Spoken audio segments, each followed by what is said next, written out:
ko. Ito, first time ko i-announce dito, ngayong 2022 sa mga fans ni Sue Roses. Sa mga na, bye-bye sa akin, sa mga naging fans ni Perlas, at ang mga naging teammates ko, coaches ko, lahat.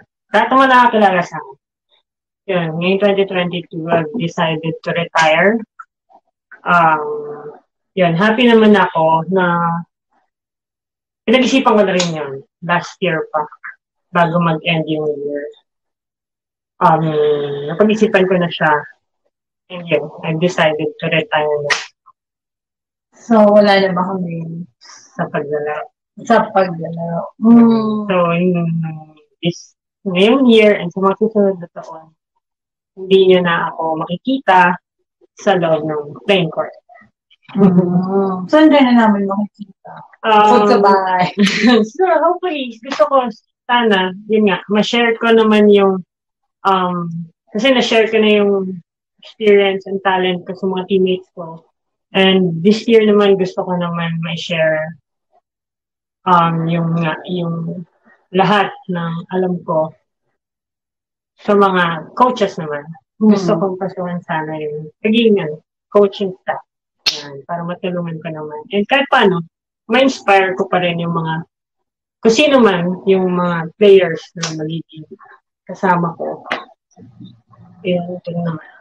Doon naman sana. Kung meron man.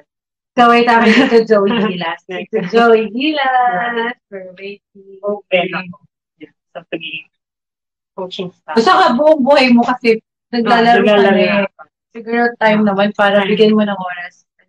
Tsaka kontento na ako. Galing, bigyan mo oras sa sarili mo. Kontento na ako sa mga na-achieve ko.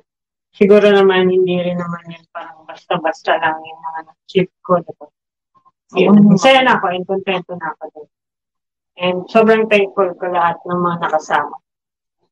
Focus ka na focus na ako ngayon syempre, sa family and sa sarili ko. And yun nga, kung magiging coaching staff man ako, kahit saan, kahit sa team, okay lang. Basta makatulong ako.